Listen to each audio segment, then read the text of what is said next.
ver se vai sair. Aparentemente vai gravar, tá? Tá me ouvindo bem?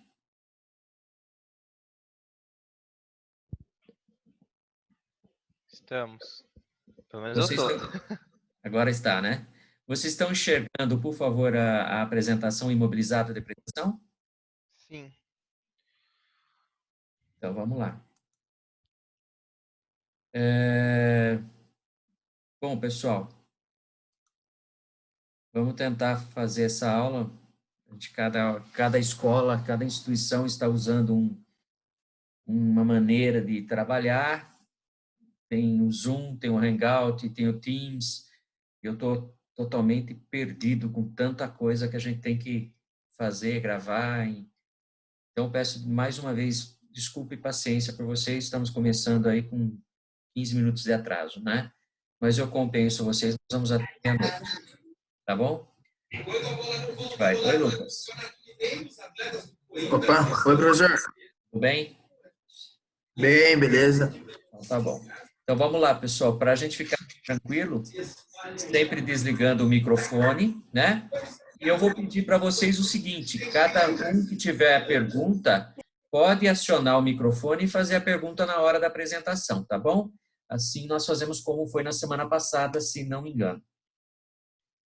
Pessoal, vamos só lembrar o que foi tratado semana passada. Nós falamos de imobilizado e depreciação. Todos esses materiais estão no AVA para vocês. Estão lá para vocês verificarem, estudarem.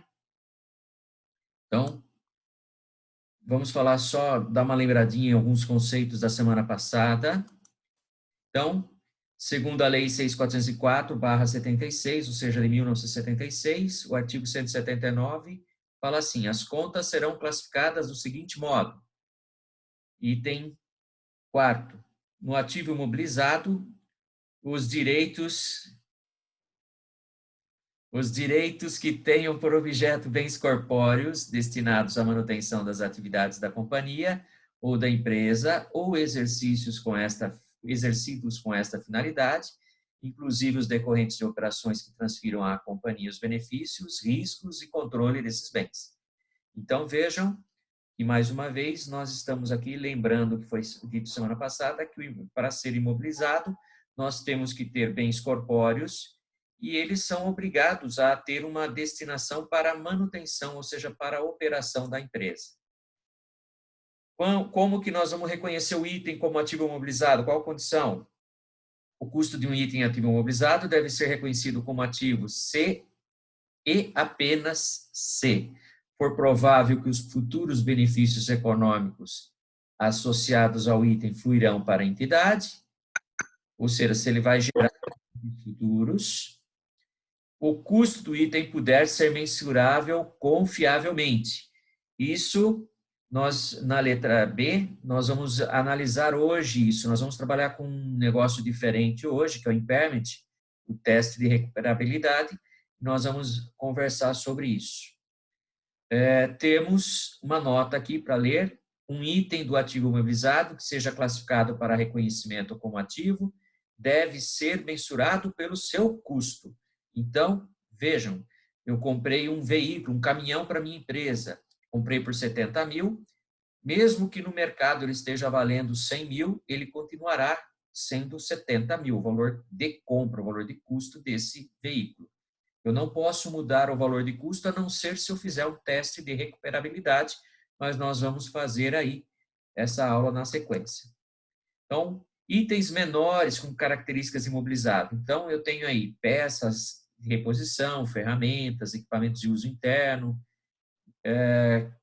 e muitas vezes eles são usados no ativo imobilizado. Quando a entidade espera usá-los por mais de um período, ou seja, mais de um ano, então tem aquela figura de ser um bem permanente. Ele talvez tenha conexão com outros itens do ativo imobilizado. Então, o motor, sei lá, um compressor que é ligado a uma máquina, alguma coisa nesse sentido, que o valor seja pequeno, mas como ele vai ser usado de forma operacional por mais do que um ano, você pode imobilizar. Sobressalentes, peças, reposição, ferramentas e equipamentos de uso interno são classificados como ativo imobilizado quando a entidade espera usá-los por mais de um período, então, e da mesma forma se puderem ser utilizados somente em conexão com outros itens. Então, só repetir o que está na primeira fase, isso é o que está no primeiro item, isso é o que está na Lei 6.404. Estudamos a depreciação na semana passada, e eu não sei se eu cheguei a falar, mas ela tem um CPC, um pronunciamento contábil próprio, o CPC número 27, e ele fala que nós temos que fazer a depreciação ao longo da vida útil econômica do bem. Então, a depreciação nada mais é do que o valor do desgaste, aquilo que nós estamos lançando contabilmente como o desgaste ou a utilização do imobilizado. Então, quais são os aspectos contábeis? Ela representa desgaste ou perda da capacidade, a palavra perda que eu estava esquecendo agora há pouco. Então, desgaste ou a perda da capacidade de utilização de bens tangíveis, ou seja, corpóreos, físicos, pelo uso por causas naturais ou por obsolescência tecnológica. Então, eu estou reconhecendo contabilmente. Pessoal, é uma despesa, é um gasto, este gasto não é desembolsável. Então, depreciação, eu não faço um cheque para pagar, tá ok? O início da depreciação. Lembrando que nós falamos semana passada, um ativo começa a ser depreciado quando este está disponível para uso. Ou seja, quando ele se torna funcional para a empresa, ele é colocado em operação. Como eu falei semana passada, se eu comprar um equipamento e deixar encostado, não fizer a devida instalação ou não colocá-lo em operação, eu não devo aproveitar o gasto com depreciação, eu não poderia depreciar, tá ok? Então, a depreciação, ela só deve ser utilizada se efetivamente na operação eu estou usando bem, tá ok? Vida útil de um ativo. A vida útil de um ativo é em função da utilidade esperada desse ativo para a entidade, ou seja, você vai estimar quanto tempo você pretende usar ou esse bem normalmente seria usado pela empresa. Então, tem bens que são considerados 5 anos, tem outros 10. Então, essa vida útil é o que determina a nossa depreciação, tá ok? Até aqui, alguma dúvida, pessoal? Ou eu posso tocar para adiante?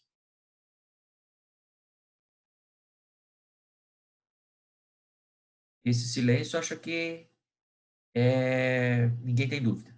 Então, tá bom. Valor residual. Há casos que nós temos aí o término da vida útil da empresa, o bem é depreciado, mas tem casos que nós temos o que nós chamamos valor residual. O que é valor residual? Valor residual é uma previsão de quanto estaria valendo o bem no final da vida útil econômica para a empresa. Então, esse valor residual, ele altera o valor da depreciação que eu lanço normalmente pela empresa. Então, eu tenho que tomar muito cuidado, não é obrigatório eu usar o valor residual, ele é, na verdade, optativo pela empresa, tá ok? É uma questão de negócio financeiro. O valor residual, nós temos aí, se a empresa desejar e for possível estimar o valor residual do bem, a cota de depreciação, como eu falei, poderá ser ajustado para levá-lo em consideração. Então, como que ficaria a cota de depreciação? Quando nós falamos cota, é o valor anual da depreciação ou mensal da depreciação. Então, quando eu trato como cota de depreciação, normalmente eu estou falando da depreciação no ano, porque eu estou dividindo o custo do bem menos o valor residual, dividido pela vida útil do bem. Então, quando é cota de depreciação, nós estamos falando daquilo que é o percentual ou o valor da depreciação anual. Quando eu falo cota de duodécimo de depreciação, eu estou falando do valor representativo do mês da depreciação, ou seja, o bem foi calculado a depreciação por ano, eu divido por 12, eu tenho um duodécimo de depreciação. Qual é o valor da depreciação ao mês? Professor, Sim. não sei se eu li errado ou não, Hum, na um dos slides que você estava passando, né? sim, Tava falando que esse valor residual, a empresa, né, na maquinário dele, depois de usar um certo, né, tempo, ele pode revender, é isso? Ter um valor? exatamente. Mas ele Exatamente. pode revender no sentido da pessoa querer comprar pelas peças, para revender as peças, ou fazer aquele negócio que na aula passada o senhor tinha falado de melhorar para ainda dar uma vida útil melhor a mais para ele. É isso que Não, seria esse valor ou não? não. Quando eu falo de valor residual, é Arthur, né, que está falando? Isso, isso. Então, Arthur, quando eu falo de valor residual, eu estou falando especificamente daquilo que ele poderia ser, por quanto ele poderia ser vendido. Vamos imaginar, ele tem uma vida econômica, uma vida útil de 5 anos. Ao final de 5 anos, quanto ele poderia ser vendido? Então, eu dei um exemplo de um veículo de 70 mil, um caminhão de 70 mil, agora há pouco. Vamos imaginar que no final da vida útil dele, ele esteja sendo avaliado a 14 mil. Olha, eu vou poder vender, eu estimo que por 14 mil, ou seja, 20% do valor do veículo. Então, é uma estimativa de quanto eu pegaria se eu fosse vender esse veículo. Vender mesmo para troca, substituição do bem, para uma troca dele efetiva na empresa. Então, nós sabemos que os bens eles são depreciados pela obsolescência ou pelo gasto natural dele, né? O desgaste dele natural na vida útil. Então, o que acontece? Quando você chega no final da vida útil, normalmente você vai pré-estabelecer que você vai trocar o bem, por quê? Às vezes não compensa você manter um bem mais antigo no seu parque de máquinas, porque você vai estar fazendo justamente o que você falou agora. Eu vou estar atualizando, trocando peças, arrumando ele. Eu tenho gastos excessivos de manutenção. Então, eu troco o valor, eu substituo a máquina, substituo o equipamento por uma nova para gastar menos manutenção, um gasto de manutenção. Então, esse valor residual ele é simplesmente uma estimativa de valor para se no final da vida útil eu vender, eu pagar menos imposto sobre o ganho de capital. Tá ok? Entendi. Agora me surgiu, desculpa mais uma Fique à pergunta que eu vontade. acabei. Esse é o nosso combinado. Mas por exemplo, se você, por exemplo, desse exemplo do caminhão, certo? Que ele tem a vida útil. Mas e aí, se tiver aquelas empresas que persistem em manter, por exemplo, esse caminhão depois da vida útil deles, como que isso vai ser contabilizado para a contabilidade dele? Se ele já atingiu a depreciação máxima dele, ele não vai ser mais contabilizado, não vai dar prejuízo, porque tem muito lugar que acaba usando carros assim muitos anos, assim, Não, sabe? a maioria, Entendeu? a maioria das empresas, viu, Arthur? Uhum. Isso é E usado. aí como que fica esse negócio? Ele atingiu, né, o máximo da depreciação do que ele tem. E aí eles continuam usando, entendeu? Então, vamos lá. Se você com o valor residual ou sem valor residual, eu depreciei ele 100%, o que acontece? Eu não faço mais depreciação. Ele vai ficar com saldo contábil. Se não teve valor residual, se não houve a consideração do valor residual, você vai ter um valor lá no imobilizado totalmente zerado, valor contábil zero, valor do bem, valor de aquisição, menos a depreciação acumulada, vai ser zero. Ah, tá. Ele não vai ser mais um imobilizado que tenha um valor, assim, seria neutro, vamos dizer, zero, neutro, não Fica sai. zero, né? O valor é nulo, ele fica Ah, zero. tá. Isso significa, Arthur, que se em algum momento a empresa pré-determinar, vou vender esse veículo, ele está zero, essa máquina que já está depreciada totalmente. Então, contabilmente, o valor dela é zero. Então, a empresa resolve vender essa máquina, esse equipamento.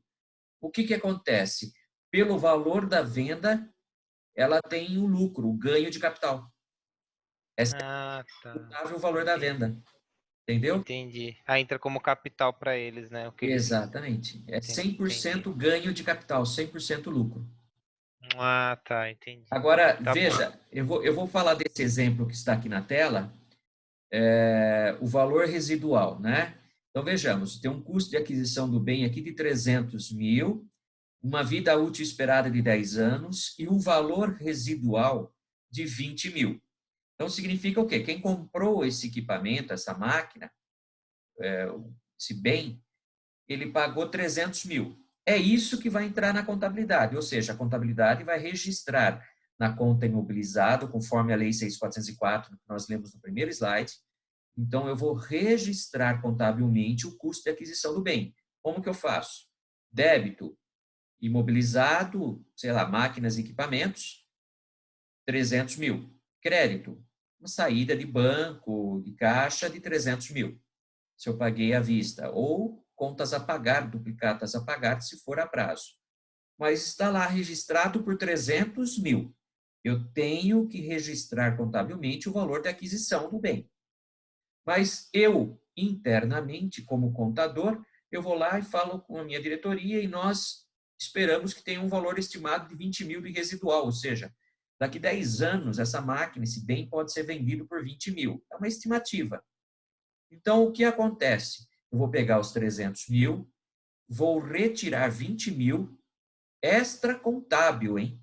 Não é contábil isso, é extra contábil. Eu não faço nenhum lançamento do 20 mil.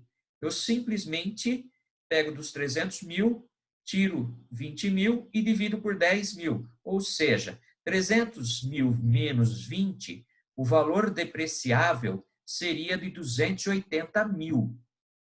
Então, a cota anual de depreciação, como vocês podem ver nesse slide, estaria por R$ 28 mil por ano. No final do período, o bem terá um valor residual de 20 mil. O que significa? Passaram-se 10 anos. A minha máquina vai estar registrada na contabilidade por 300 mil, meu bem lá, 300 mil no imobilizado.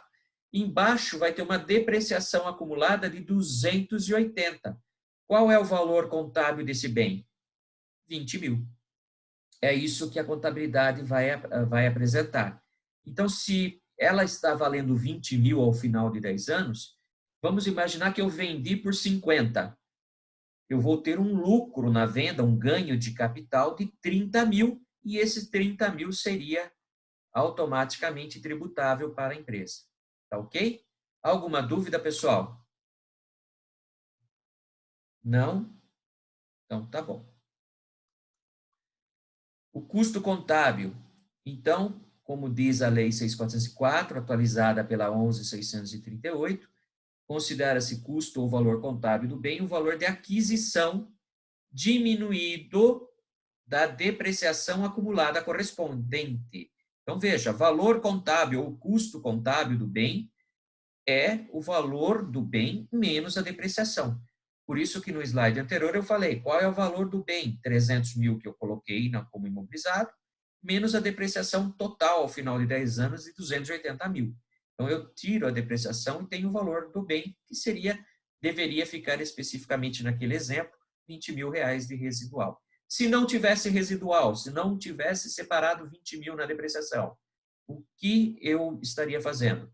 300 mil no imobilizado, depreciação acumulada de 300 mil, o bem vai ficar na contabilidade com saldo de zero, custo ou saldo contábil do bem zero.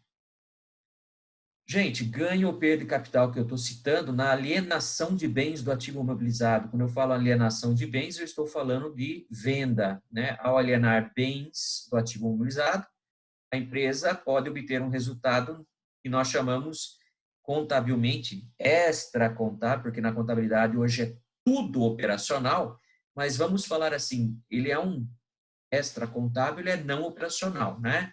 Se for positivo ou negativo. Se for positivo, nós temos o ganho de capital. Se for negativo, eu tenho perda de capital. Sobre o ganho de capital, eu pago o imposto de renda e a contribuição social normalmente. Ok? Como que eu pago? 100% tributável. Ou seja, é um lucro. Então, eu tenho, no mínimo, hoje, 34% de imposto de renda e contribuição social. Ok? Então, o ganho de capital é formado por esta fórmula que vocês têm aí, como um resumo da aula passada, valor de venda menos o custo contábil, o saldo contábil do bem. Então, vamos pensar naquele exemplo dos 300 mil, que ficou um saldo contábil de 20. Se eu vender por 50, o valor da venda 50, menos o custo contábil, que seria 20, eu tenho um ganho de capital de 30. Foi isso que eu falei naquela apresentação.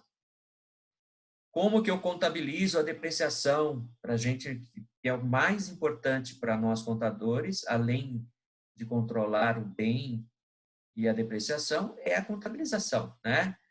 A depreciação, ela diminui o valor do ativo, é considerada uma conta redutora, ou como a nomenclatura brasileira de contabilidade gosta de chamar, uma conta retificadora do ativo.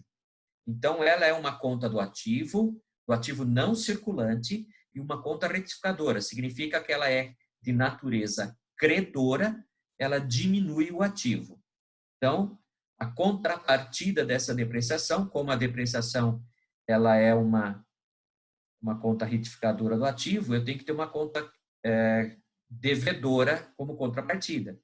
E o que é depreciação, senão o registro da perda ou desgaste pela obsolescência ou uso do bem. Então, essa perda do valor, nós consideramos uma despesa.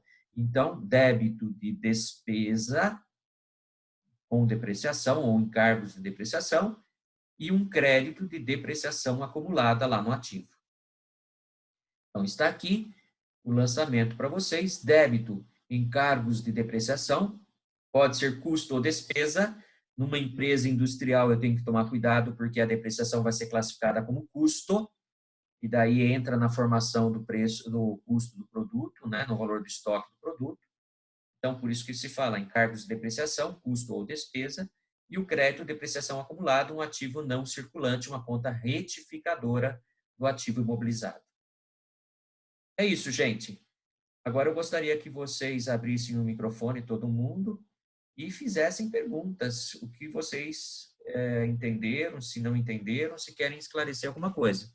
E pelo menos para mim ouvir vocês um pouquinho, porque senão eu fico muito solitário aqui no meu escritório. Não? Ninguém quer falar? Vocês estão... Tranquilo, professor. Foi boa a aula. É o Abinael. Tudo bem? Estão me ouvindo Tudo ótimo. certinho? Então vamos mudar. Lembrando, meus queridos e amados, melhores alunos que eu tenho na quarta-feira são vocês, né? Então, lembrando a todos vocês, boa noite, em frente, pode ir, exato, tudo bem. E aqui é o chat que eu estava. Meus alunos queridos, melhores alunos da terça-feira, aliás, da quarta-feira, já estou confundindo os dias, estou meio maluco com o Covid-19, aí a gente fica trabalhando, está trabalhando mais do que ficasse afastado. Então, espero que todos estejam bem, eu, graças a Deus, estou ótimo, não tive nenhum contágio por enquanto, que eu saiba, mas vocês estão vendo aí que a reunião está acabando, porque elas são 40 minutos. Então, o que eu vou fazer? Eu vou fechar esse link e mandar um outro link para a próxima apresentação para vocês lá no AVA. Por isso que vocês devem ficar lá no AVA acompanhando para que a gente registre, inclusive, a presença de vocês. Então, pessoal, eu vou fechar esse link e abrir novamente, porque o Zoom tem esse problema. Cada 40 minutos eu tenho que mudar, tenho que fechar e abrir um novo link, tá bom? Daqui a pouco nós voltamos aqui.